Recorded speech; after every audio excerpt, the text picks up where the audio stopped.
உங்க grand parents celebrate பண்ணிருக்காங்க. So பல ஆண்டுகளுக்கு முன்னாடி நம்மளுடைய மூதாதையர்கள் அவங்கலாம் பாத்தீங்கன்னா செலிப்ரேட் பண்ணல. அவங்க யாருக்கு அடிமையா இருந்தாங்க? ஆங்கிலேயர்களுக்கு அடிமையா இருந்தாங்க. சோ கஷ்டப்பட்டு போராட்டம் பண்ணி சிறைக்கெல்லாம் போய் நமக்கு அவங்க என்ன வாங்கி கொடுத்துருக்காங்க? சுதந்திரம் அப்படிங்கிறத நமக்கு வாங்கி கொடுத்துருக்காங்க.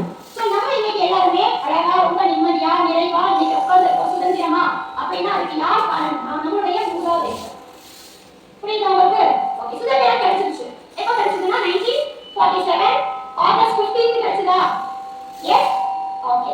சோ சுதந்திரம் கிடைச்சதுக்கு அப்புறம் என்ன பண்ணணும், எப்படி நம்ம நாட்டை வழி நடத்தணும் அப்படிங்கிற சட்ட திருத்தத்தை அமைச்சாங்க. அதோட அமைப்பு அது என்னைக்கு நமக்கு அமலுக்கு you can play a significant role in the progress and development of the country. Yes or no? ஆமாதானே? நீங்க தான் என்னவே இந்த கண்ட்ரியுடைய டெவலப்மெண்ட். ஓகே, சோ இந்த கண்ட்ரி டெவலப்மெண்ட் ஆகணும்னா யார் காரணம்? யார் ஃபியூச்சர்ல இந்த கண்ட்ரி வந்து அதாவது நம்மளுடைய முன்னோர்கள் வந்து லீடர்ஸ் காப்பாத்தின இந்த நாட்டை வந்து நம்ம நல்லபடியா கொண்டு போகணும்னா யார் கையில இருக்கு?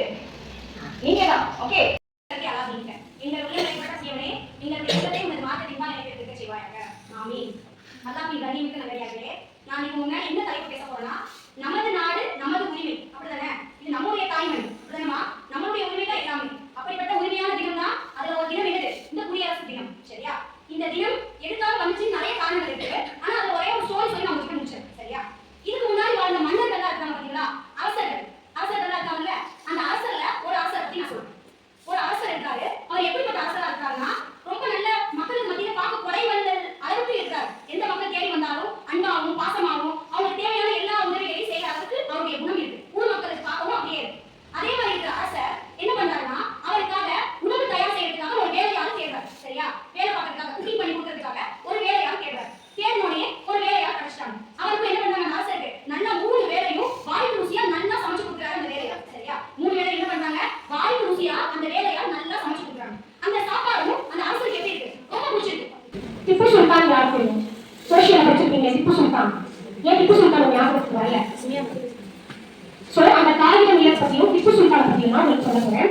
சோ இந்த இந்திய முஸ்லீம் போராட்டத்துல வந்து பெரும் பங்கு வச்சிருக்காங்க முஸ்லீம்கள். தங்களுடைய பொருளாதாரத்தையும் உடல் உழைப்பையும் இந்த விடுதலைக்காக முழுமையாக அர்ப்பணிச்சவங்க தான் முஸ்லீம்கள்.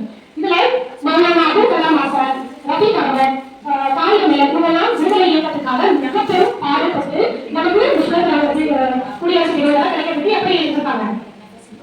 பெரும் பங்கு வச்சு ஒரு துணிவாக இருந்திருக்காங்க. ஆனா அவங்க பத்தில வெளியில வந்துடா வெளியில வரல. இது மட்டும் இல்லாம இந்த சுதந்திர இந்தியாவை கட்டமைப்பதிலையும் இந்த சுதந்திர இந்தியாவை வந்து ஒற்றுமை நிலைநாட்டுறதையும் முஸ்லீம்களை பார்த்து நிறைய இருந்துச்சு. இந்த காகிதம் இயக்கம் என்ன பண்ணாரு அப்படின்னு குட்டி ஸ்டோரி சின்னதாக காகிதம் இயக்கம் பத்தி சொல்லணும்னா, அவர் முகமது அலி, ஷவுகத் அலி, அபுல் கலாம் ஆசாத் இவங்க எல்லாரும் காந்தியோட ஆதரவுல கிலாஃபத் அப்படின்னு ஒரு இயக்கத்தை தமிழக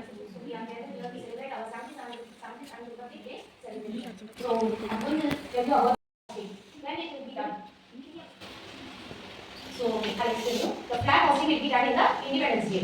But for the Independence Day, we will do the unflag. Okay? What is the reason of doing that unflag is that we tie the flag on the water and we just unflag that. Okay? Thank you for this. Sorry.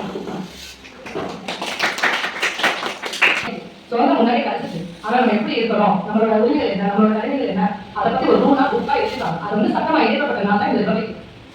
Constitution means basic law of a country. The constitution is a rule book. How a country is run, what the government can do, what the people rights and duties. அரசியலமைப்பு சட்டம்னா ஒரு நாட்டை எப்படி ஆள வேணும், மக்களோட உரிமைகள் என்ன, மக்களோட கடமைகள் என்ன, அதை பத்தி சொல்றது தான் கன்ஸ்டியூஷன். அரசியலமைப்பு சட்டம். Constitution gives us freedom of speech, right to equality, right to education, etc. It also expects parliament, court, president, etc. Constitution என்ன, நம்ம ஃப்ரீயா பேசுறது, நம்மளோட உரிமைகள் என்ன, நம்மளோட ஐடியா ஷேர் பண்ணலாம், சோசியல் மீடியால போஸ்ட் பண்ண முடியும், நம்ம வந்து எல்லாம் இருக்க முடியாது. இந்த மாதிரி ஈக்குவல் ரைட்ஸ் கொண்டு வந்தது இந்த டே தான். அதனால நம்ம ரிபப்ளிக் செலிப்ரேட் பண்றோம். கன்ஸ்டியூஷன் நான் பேர் யார் தெரியுமா? Doctor Ambedkar. Father of Indian constitution. அதாவது வேற்றுமையில் ஒற்றுமை. சோ வேற்றுமையில் ஒற்றுமை அப்படிங்கறத நீங்க புரிஞ்சுக்கிறதுக்கு முன்னாடி நம்ம இண்டிபெண்டன்ஸ் அப்புறமா என்ன எப்படி இருந்துச்சு அப்படிங்கறத அண்டர்ஸ்டாண்ட் பண்ணணும். நம்ம இந்தியன் இண்டிபெண்டன்ஸ் கிடைச்சதுக்கு அப்புறமா நம்ம இந்தியால எல்லாரும் ஒற்றுமையா இருந்தாங்களா? எல்லா பீப்புள்ஸும் ஃப்ரீடமா அவங்களுக்கு விருப்பப்படி அவங்களுக்கு பிடிச்ச மாதிரி வாழ முடிஞ்சா தெரியுமா? யாராச்சும் என்னென்ன மாதிரி ஸ்ட்ரகிளா இருந்துச்சு தெரியுமா? இண்டிபெண்டன்ஸ் கிடைச்சிச்சு. பட் பீப்புள்ஸ் எல்லாமே பிரிட்டிஷ்ல இருந்தாங்க, ஃப்ரீடம் வாங்கிட்டாங்க, எல்லாமே வந்து இண்டிபெண்டன்ஸ் செலிப்ரேட் பண்றாங்க. தென் அதுக்கப்புறம் உங்களுடைய டே டு டே லைஃப்ல ஃப்ரீடமா வாழ்றாங்களா? கிடையாது. ஸோ நீங்க வந்து ஹையர் கிளாஸஸ்ல போக படிப்பீங்க. ஸோ என்ன நடந்துச்சுன்னா ஆஃப்டர் இண்டிபெண்டன்ஸ் நம்ம இந்தியாவில் நிறைய டிஸ்கிரிமினேஷன் இருந்துச்சு. ஸோ டிஸ்கிரிமினேஷன் என்னமா? வேற்றுமை. ஸோ வேற்றுமை இந்த சென்ஸ், ஃபார் எக்ஸாம்பிள் நம்ம இந்தியாவில் ஒன்லி நம்ம தமிழ் பீப்புள்ஸ் மட்டும் தான் இருக்குமா? கிடையாது. அதே மாதிரி நம்ம முஸ்லிம்ஸ் மட்டும் தான் இருக்குமா?